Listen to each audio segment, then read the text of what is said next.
Senate hall ആർക്കും വാടകയ്ക്ക് എടുക്കാം, പക്ഷേ അതിനകത്ത് പ്രശ്നങ്ങളില്ല. പക്ഷെ വാടകയ്ക്ക് എടുക്കുമ്പോൾ ഇവിടെ ഒരു നിയമമുണ്ട്. ആ നിയമം എന്ന് പറയുന്നത്, ആ നിയമത്തിന് വിരുദ്ധമായിട്ട് എന്തെങ്കിലും സംഭവിച്ചാൽ സ്വാഭാവികമായി രജിസ്ട്രാർ അത് തടയുക, അല്ലെങ്കിൽ അതങ്ങനെ ചെയ്യാൻ പാടില്ല എന്ന് പറയുന്നത് സ്വാഭാവികമല്ലേ? അത് ഏത് സ്ഥാപനമാണെങ്കിലും അങ്ങനെയല്ലേ?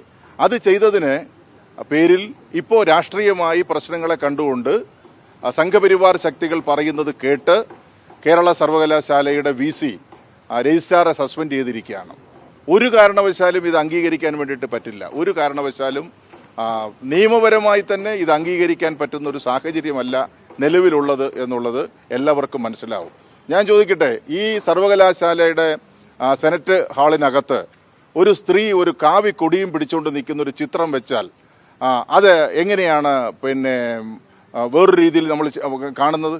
സ്വാഭാവികമായി അതൊരു മതപരമായിട്ടുള്ള അല്ലെങ്കിൽ RSSന്റെ ശാഖകളിൽ പ്രദർശിപ്പിക്കുന്ന ഒരു ചിത്രം ഇവിടെ കൊണ്ടുവയ്ക്കുക. അപ്പോൾ സ്വാഭാവികമായിട്ട് എതിർപ്പ് വരുമല്ലോ. ആ എതിർപ്പാണ് ശരിയായ രീതിയിൽ അത് ചെയ്തത് തെറ്റാണ് എന്ന് പറയുക മാത്രമാണ് രജിസ്ട്രാർ ചെയ്തിട്ടുള്ളത്. അപ്പോൾ അതിനാണ് തനിക്ക് അധികാരമില്ലെങ്കിലും ഇല്ലാത്ത അധികാരം ഉപയോഗപ്പെടുത്തി രജിസ്ട്രാറെ സസ്പെൻഡ് ചെയ്യാൻ വേണ്ടിയിട്ട് തീരുമാനിച്ചിരിക്കുന്നത്. അത് അംഗീകരിക്കുന്ന പ്രശ്നമില്ല. അത് സർവകലാശാലയും ഇവിടുത്തെ ജീവനക്കാരും പൊതുസമൂഹവും ഒരു കാരണവശാലും ഇത് അംഗീകരിച്ചു കൊടുക്കാൻ വേണ്ടിയിട്ട് പോകുന്നില്ല. വരും ദിവസങ്ങളിൽ ഇതുമായി ബന്ധപ്പെട്ട അതിശക്തമായിട്ടുള്ള പ്രതിഷേധവും അതുമായി ബന്ധപ്പെട്ട കാര്യങ്ങളും ഉണ്ടാകും.